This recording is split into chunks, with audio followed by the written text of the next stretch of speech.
Alright, what is going on, everyone? First and foremost, I want to say thank you for being here right now, watching this video. I do really appreciate you for your time, and I'd really appreciate if you do consider subscribing, because it truly does help me out a lot. Now, we got rappers who are bullied by their own fan base, man. Their very own fan base, their day ones, and you know, there a lot of underground, especially when you're in the underground, when you're not mainstream yet. You know, people will bully you, especially on Twitter. You know what I mean? It goes on till this day, but that's for a whole nother video.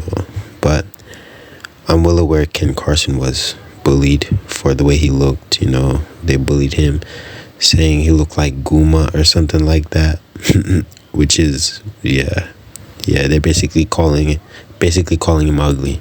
You know what I mean? Until he couldn't take it anymore. He just had to completely glow up, started looks maxing and things like that, man. But now I don't think people bully him anymore, if I'm gonna be completely honest. But Lucki also gets bullied, but this video explains everything, so I'm not gonna do too much yapping, just gonna play the video, man. So without further ado, let's jump right into it. Rappers are known for having some of the most die-hard fan bases, sometimes even more than pop stars. Their fans travel to different countries to see them, tattoo their favorite rappers on themselves, and more.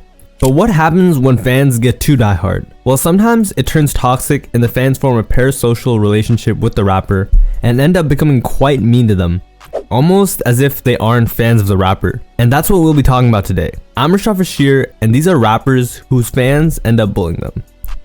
First up, we got Ken Carson. After blowing up with the song Yale both on TikTok and for being Playboy Carti's protege, as well as the first artist signed to Carti's record label Opium, Ken Carson slowly built his own cult following, piggybacking on Carti's success, and eventually establishing his own lane. But of course, since he was signed to Playboy Carti, a lot of his fans overlapped with that of Playboy Carti's own fans, known for being their fair share of toxic and crazy after years of abuse from Playboy Carti's narcissistic tendencies and not dropping music. So when Ken Carson... Not gonna lie, bro, that's the consequences of signing to Playboy Carti.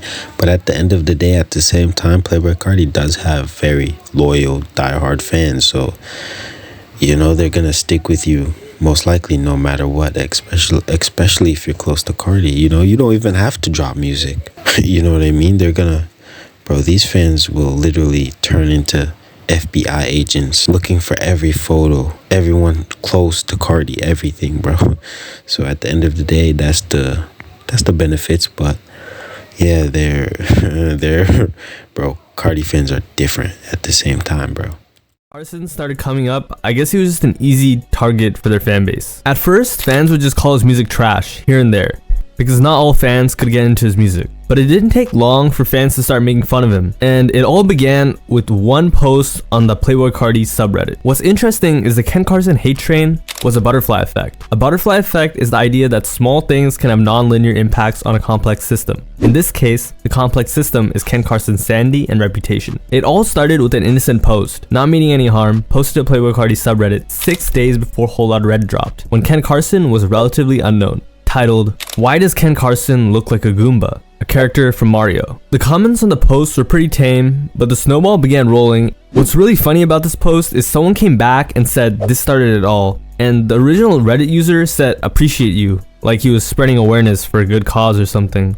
Pretty soon, fans were referring to Ken Carson as Goomba. When his fans were asked about what they thought when people called him Goomba, they said, "It's sometimes funny, and because he looks like one." Yeah, they're not the nicest. He ignored it for a long time, but eventually Ken had to break his silence and speak on the issue, saying if someone calls him anything but the nicknames he prefers to go by, or Ken Carson's, he would do something to them. He didn't directly say what, because I guess it's embarrassing for him, but it only got bigger. Currently, a fan is making money by selling Goomba plushies on Amazon, sitting at a 4.5-star review, and you can even find them on Walmart's online store. It went so far that fans were even trying to find fake, cheaper versions of this Goomba plushie. And they started throwing Goomba plushies at shows, not once, but multiple times. In Germany, Rolling Loud, they were throwing Goombas everywhere. Some fans even called him Goomba in real life while he was ordering food. But fans wouldn't just call Ken Carson Goomba though. They'd also make fun of his appearance, and it would affect him more negatively than the Goomba nickname. Goombas aren't exactly flattering creatures, and Ken Carson was probably aware of it. A lot of fans actually just called him ugly, outright. and it would have a pretty strong effect on his confidence. Ken Carson used to love to smile and spread positivity. Bro, I know he's trying to be like, he's trying his best to be professional, but I can't stop laughing, bro. Like, this is hilarious. Those screenshots and everything he showed, bro. It's crazy, man. Saying, I don't know, I just want to be good energy. I don't want to be like no super down. Just can't smile no more. Like, well, I guess not, because after fans started calling him Goomba and ugly, he began to hide his smile. He went months without smiling publicly, and I don't know if we've seen anything like this ever. He just stopped smiling in pictures altogether. And at that point, people began realizing it was having a serious impact on him and showing remorse, even defending him. But that didn't last forever. And very recently, a new wave of hate has been pouring in due to his weight gain. Fans have been calling him fat, making jokes about Ken Carson being able to eat a fan and being obese. The fat joke. Yeah, man, but I don't want this video to be too long, so let's cut to the Lucki one.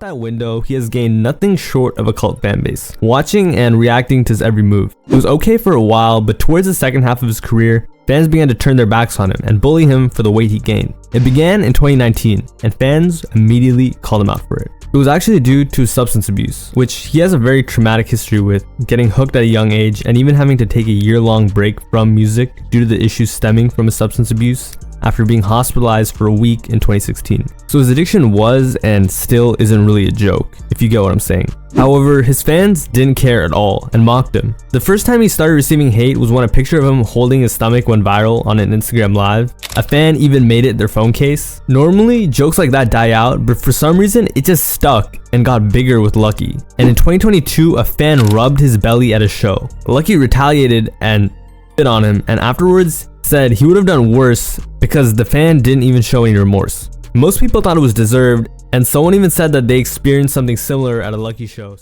Yeah, but bro, they're bullying Lucki like crazy. But I apologize if I'm skipping this video way too much, but I don't want it to be too long, so I'll link the original video down in the description if you do want to check it out. So let's check out the Summrs. Recently, he's been getting clowned non-stop by his fans. From everything from their speculations about his financial status, to the way he looks, to his struggles with substance abuse. Summrs began to struggle with substances when he was 18 and tried it for the first time. At the time, he was a young, skinny kid, but fast forward to years later, he had started to gain weight from them, and his fans were not kind. It began a couple years ago.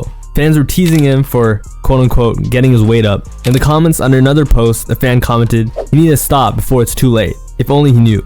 They'd make fun of him on a regular basis, with absolutely no filter, making fun of his neck size and wrist size. But eventually, they weren't even making fun of him. They were genuinely annoyed and trying to get him to better his life. One fan called him out for bringing, wait for it, lean to a restaurant, saying, "This guy's got a problem." And fans called him out, saying he was gonna fall off for being a junkie and choosing his cup over his career. His fans started to say his addiction would slowly lead to his music quality deteriorating, explaining how his addiction changed his behavior and relationship to music. "I think he's addicted to the dopamine he gets when he releases albums. It seems like the money and drugs have kind of made him a shallow person. He also got older, fatter, and his voice changed. He doesn't hit high." To be honest, this isn't bullying. They're not bullying him. This is like straight concern.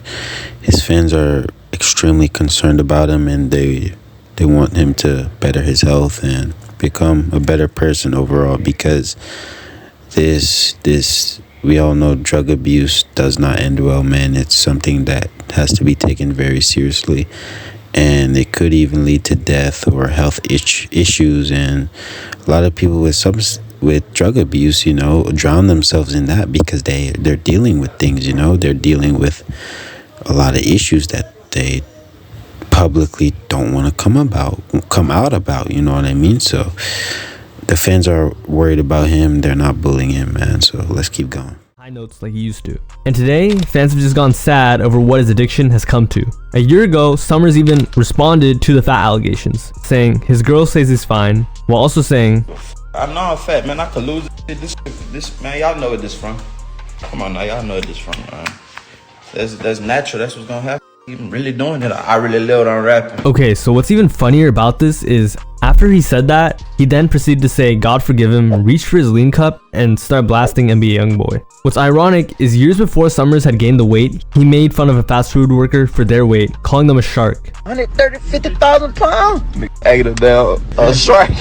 Years later, he was subjected to the same treatment by his own fans, except it was 1,000 times worse. In addition to all of this, Summrs has been part of his own fair share of shenanigans, to say the least, where he's embarrassed himself and his fans have come for his neck. Fans started calling him cringe for lying about security knowing who he was at the club and saying he wasn't from the hood. He's just been under constant fire for the way he's been acting. He threw a tantrum for not getting caramel in his McFlurry and receiving special treatment because of who he was. Fans took wind of this and started calling him broke to purposely poke at his insecurities, making fun of how Summrs couldn't stop flexing his spending after he flexed his electricity bill and touch sensor faucets. In fact, after a Summrs fan made a post about how Summrs was broke, he posted a bunch of money to his story to respond, and this excessive flexing has given him the nickname the most humble rapper. This is mean, but sometimes it can be seen as a playful back and forth, and it's not too bad sometimes. Summrs' privacy was invaded by fans as well. A couple years ago, Summrs' mom, sister, brother, and his own Instagram was taken down by a fan. But yeah, man, you guys pretty much get the idea. Not gonna make this video too long, but a lot of people in general just drown their insecurities with money. You know what I mean? They drown themselves with money to try and hide their insecurities, bro. So if you ever see someone flexing money all the time, doing this and doing that, man, they're trying to hide their insecurities with money, with the things they have, with the things that they can buy. Because there's certain things you can't buy in life. You can't buy happiness. A lot of people, like Summrs right now, bro, he's not happy, man. He's not happy, bro. It's pretty much when you have to drown yourself in drug abuse. Is that happiness? No, that's drowning yourself in drug abuse because you can't take it. You can't take it anymore. You know what I mean? You're trying to get rid of all the pain, get rid of all the emotions, bro. That's what drugs are for, you know, a numbing tool, I guess. But yeah, man, let me know what you guys think and subscribe for more content, man. I'm gonna cut this video here, and yeah, man, peace out.